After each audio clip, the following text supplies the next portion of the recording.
স্কুলের ছাত্র কমছে, মাদ্রাসাগুলোতে ছাত্র বাড়ছে। আপনার কাছে জানতে চাচ্ছি যে মাদ্রাসায় কড়া শাসনের পরেও এবং নিয়মতান্ত্রিক আবাসিক প্রতিষ্ঠানগুলো হওয়ার পরেও অনেক মাদ্রাসায় স্টুডেন্ট বাড়ছে এবং বর্তমান গবেষণা এই কথা বলে স্কুলের ছাত্র কমছে, মাদ্রাসাগুলোতে ছাত্র বাড়ছে। ভেরি ভেরি ইম্পর্টেন্ট একটি বিষয়।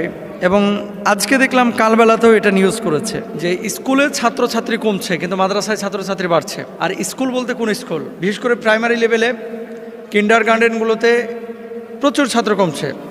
হাফেজি মাদ্রাসা, কওমি মাদ্রাসায় প্রচুর ছাত্র বাড়ছে। কারণটা কি? এখন এটা নিয়ে অনেকে অনেকভাবে কিন্তু ব্যাখ্যা করে, অনেকে অনেকভাবে বিশ্লেষণ করে, কিন্তু আলটিমেটলি আপনি যদি খেয়াল করেন যে বাংলাদেশের শিক্ষা ব্যবস্থায় শিক্ষাটা যেখানে হওয়ার কথা ছিল খুব সহজ, সেখানে শিক্ষাটা এখন বাণিজ্যকরণ করা হয়েছে। কিছু প্রতিষ্ঠান শুরুই হয়েছে মাল কামানোর জন্য, অথচ শিক্ষা নিয়ে ব্যবসা বাণিজ্য এবং মাল কামানোর ধান্দা এটা কিন্তু উচিত না। শিক্ষা সবার জন্য সমভাবে অধিকার থাকার কথা ছিল।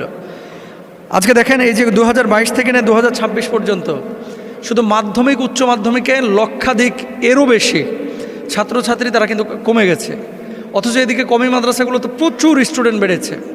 তো মাদ্রাসা সম্পর্কে একটা ন্যারেটিভ চিন্তা চেতনা কিন্তু সোশ্যাল মাধ্যমে আগে থেকে আমরা দেখছি যে এখানে মারধর করা হয়, বেশি কড়া শাসন করা হয়, এই সেই, এগুলো আমরাও প্রতিবাদ করি। কিন্তু সব মাদ্রাসায় কিন্তু ব্যাপারটা এরকম না।